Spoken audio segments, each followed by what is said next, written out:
नमस्कार, स्वागत है आपका हर खबर हिमाचल प्रदेश देख रहे हैं आप। मैं हूं आपके साथ अनाया शर्मा। शुरुआत करेंगे खबरों की विस्तार से। भर्ती परीक्षाओं में रिजल्ट का इंतजार कर रही विभिन्न पोस्ट कोर के अभ्यर्थी फिर मुख्यमंत्री से उनके सरकारी आवास ओक ओवर में मिले। अभ्यर्थी से मिलने के बाद मुख्यमंत्री ने कहा कि सरकार कोशिश कर रही है कि इन अभ्यर्थियों का परिणाम जल्द ही निकल जाए, लेकिन इन मामले में कानूनी पहलुओं पर पूरी तरह गौर करने के बाद भी आगे बढ़ा जाएगा। गुरुवार को बड़ी संख्या में भर्ती परीक्षाओं के विभिन्न पोस्ट कोड के अभ्यर्थी अपना दर्द लेकर हिमाचल प्रदेश राज्य सचिवालय के बाहर पहुंचे। देर रात इन अभ्यर्थियों के प्रतिनिधियों से मुख्यमंत्री की मुलाकात भी हुई। वहीं सिरमौर से आए अभ्यर्थी प्रदीप सिंह ने बताया कि वे अपने मुद्दे को लेकर पिछले 4 सालों से संघर्ष कर रहे हैं, मगर तमाम कानूनी लड़ाई पूरी होने के बावजूद अभी तक इन युवाओं को नौकरी नहीं मिली है। और सिस्टम से हताश जेओए आईटी अभ्यर्थी ने बताया कि वे अकेले नहीं हैं, बल्कि विभिन्न पोस्ट कोड के 6000 के करीब अभ्यर्थी परीक्षाओं के बाद भी सालों से रिजल्ट का इंतजार कर रहे हैं, जिसमें अभ्यर्थी मानसिक दबाव से जूझ रहे हैं।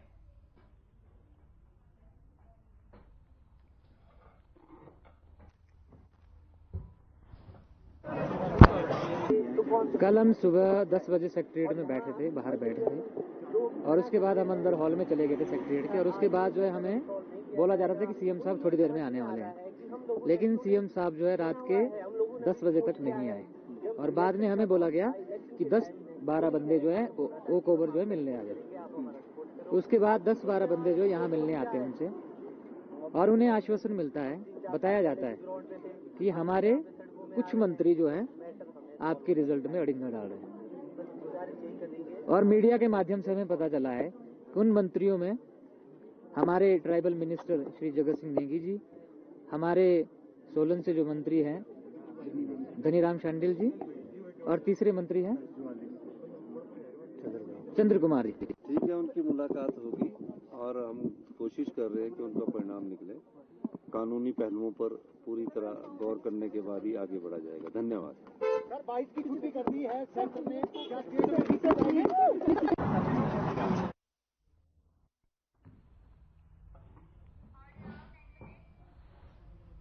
हिमाचल प्रदेश पथ परिवहन निगम ने बड़े स्तर पर धार्मिक स्थलों के लिए दर्शन बस सेवा को शुरू करने का निर्णय लिया है। शिमला में एचआरटीसी की बीओडी की बैठक में देश और प्रदेश के धार्मिक स्थलों के लिए 175 रूट पर दर्शन बस सेवा शुरू करने पर सहमति बनी है, जबकि अयोध्या राम मंदिर के दर्शन के लिए एचआरटीसी 6 रूट पर बस चलाने जा रही है, जिसके लिए यूपी सरकार से बात चल रही है। वहीं एचआरटीसी को इस वर्ष से कैशलेस भी किया जाएगा। इसी पर डिप्टी सीएम मुकेश अग्निहोत्री ने कहा कि एचआरटीसी ने अगले 4 वर्ष में 1900 इलेक्ट्रिक बसों को खरीदने का लक्ष्य निर्धारित किया है, जबकि इस वर्ष 327 इलेक्ट्रिक बसें खरीदी जाएंगी। एचआरटीसी के 50 वर्ष पूरे होने पर निगम coffee table book, museum, photo and video प्रतियोगिता सहित कई कार्यक्रमों का आयोजन एचआरटीसी करने जा रहा है। दर्शन सेवा शुरू कर रहे हैं। प्रथम दर्शन सेवा हिमाचल दर्शन सेवा, जो कि ये डॉक्यूमेंट तैयार किया है हमने, और हमने 175 जो रूट्स हैं जिनमें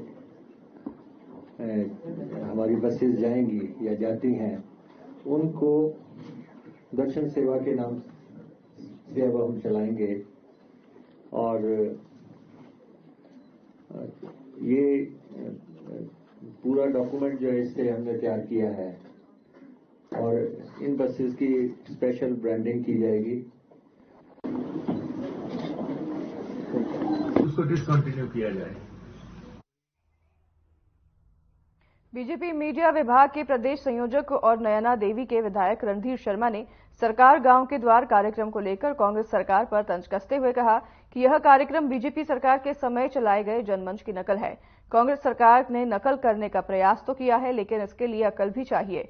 इस कार्यक्रम में कमियों की भरमार है। इसमें व्यस्तता की वजह से अधिकारियों को अपने कार्यालय से लगातार नदारद रहना पड़ रहा है, जिसकी वजह से अपना उद्देश्य पूरा करने के बजाय प्रदेश सरकार का यह कार्यक्रम लोगों के लिए परेशानी का सबब बन गया है। कांग्रेस सरकार ने जनमंच की नकल तो जरूर की है, लेकिन वह इसमें सफल नहीं हो पाए हैं। उद्देश्य पूरा न कर पाने की वजह से यह कार्यक्रम लोगों के लिए सुविधा के बजाय परेशानी का सबब बनकर रह गया है।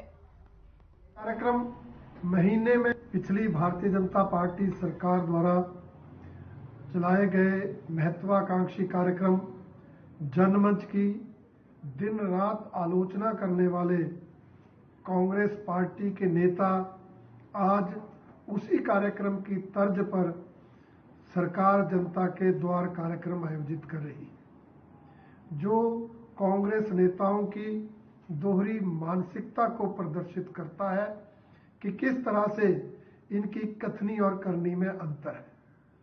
जिस कार्यक्रम को दिन रात कोसा, आज उसी की तर्ज पर कार्यक्रम आयोजित करने को मजबूर हुए।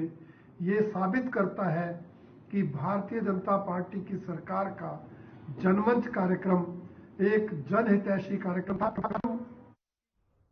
बीजेपी प्रदेश प्रवक्ता महेंद्र धर्मानी ने कहा कि JOIT पोस्ट कोड 817 के अंतर्गत जो प्रदर्शनकारी नौजवान बेरोजगार पिछले 24 घंटों से हिमाचल प्रदेश सचिवालय के बाहर धरना प्रदर्शन कर रहे हैं, बीजेपी उनकी मांग का समर्थन करती है और सरकार से मांग करती है कि प्रदेश सरकार उच्चतम न्यायालय के निर्णय का सम्मान करें और उसकी अनुपालन करते हुए JOIT पोस्ट कोड 817 के परीक्षार्थियों का परिणाम तुरंत घोषित करें।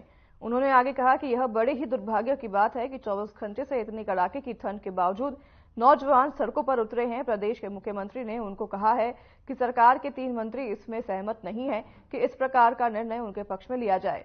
यह बहुत ही दुर्भाग्यपूर्ण है और यह बीजेपी के आरोप की पुष्टि करता है कि हिमाचल सरकार, हिमाचल प्रदेश का मंत्रिमंडल और हिमाचल प्रदेश कांग्रेस संगठन के अंदर जिस प्रकार से अंतर्द्वंद और अंतरकला अपने चरम पर है, उसके कारण हिमाचल प्रदेश का विकास बिल्कुल अवरुद्ध हो गया है।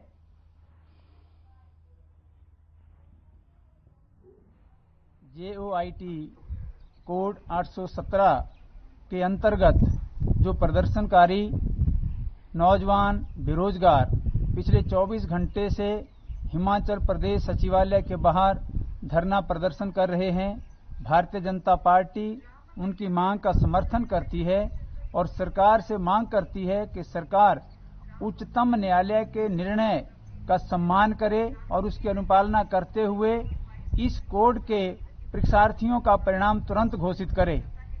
बड़ा दुर्भाग्यपूर्ण है कि 24 घंटे से इतनी कड़ाके की ठंड के बावजूद नौजवान सड़कों पर उनसे बातचीत करने से गुरेज करें। व्यवस्था परिवर्तन के नाम पर लगभग 1 वर्ष पूर्व बनी कांग्रेस सरकार लोगों से झूठे और लोक लुभावने वादे करके सत्ता में आई है। यह सरकार संवेदनहीन है और कर्मचारी, सेवानिवृत्त कर्मचारी और महिलाओं सहित हर वर्ग मौजूदा सरकार के कुप्रबंधन से हताश है। यह बात हिमाचल प्रदेश कर्मचारी कल्याण बोर्ड के पूर्व उपाध्यक्ष घनश्याम शर्मा ने धर्मशाला में आयोजित एक प्रेस वार्ता में कही। 1 वर्ष पहले हिमाचल प्रदेश के अंदर व्यवस्था परिवर्तन का एक नारा देकर के कांग्रेस की सुख की सरकार प्रदेश की जनता से झूठे और लोक लुभावने वायदे करके सत्ता में आई थी। 1 वर्ष के ज्यादा का समय सरकार को बने हुए हो चुका है। अभी मैं रास्ते में आते आते विधानसभा के गेट के पास एक बोर्ड पढ़ रहा था, उसमें लिखा था कि सुख की सरकार का 1 साल बेमिसाल था। तो बेमिसाल सरकार खुद ही अपने आप बन गई है। खबर मंडी से है, जहां पूरे प्रदेश में डॉक्टरों ने काली पट्टी लगाकर अपनी सेवाएं अस्पतालों में दी। वहीं लाल बहादुर शास्त्री मेडिकल कॉलेज में नेरचौक में भी डॉक्टरों ने काली पट्टी लगाकर अपनी मांगों का विरोध जताया। बता दें कि हिमाचल मेडिकल ऑफिसर एसोसिएशन महासंघ के प्रदेश महासचिव डॉक्टर विकास ठाकुर ने बताया कि कई बार सरकार से अपनी मांगों को मनवाने के लिए अवगत करवाया गया है।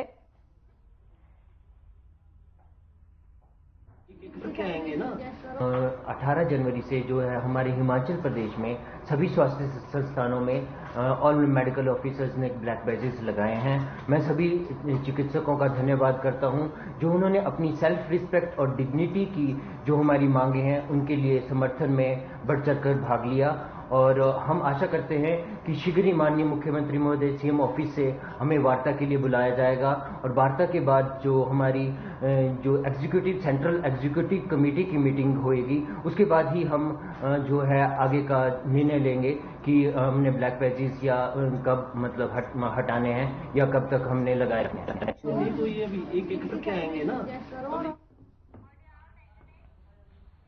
खबर सोलन से है, जहां क्षेत्रीय अस्पताल की खामियां जांचने और 108 एम्बुलेंस की हकीकत जांचने के लिए स्वास्थ्य निदेशक डॉक्टर गोपाल बेरी ने सोलन क्षेत्रीय अस्पताल का औचक निरीक्षण और यहां की व्यवस्थाओं को जांचा। वहीं गौरतलब है कि सोलन जिला में 108 एम्बुलेंस की खस्ता की पोल कई बार खुल चुकी है।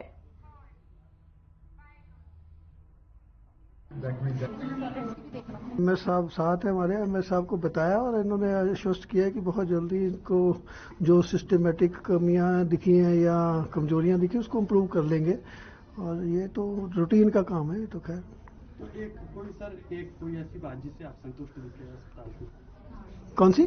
कोई एक ऐसी उपलब्धि है? स्टाफ पोजीशन यहाँ की बड़ी संतोषजनक है कि यहाँ पे बाकी कई जगह जाता हूँ तो मेरे को हमेशा बात सुननी पड़ती है कि स्टाफ की कमी है, पर यहाँ पे स्टाफ की कमी नहीं है और बाकी ओवरऑल काम तो अच्छा हो रहा है। तो ये ऐसा नहीं कि मरीज देखे जा रहे हैं, लेकिन हम जैसा हर विभाग में होता है मेरे विभाग में यह है कि इम्प्रूवमेंट का स्कोप सब जगह होता है।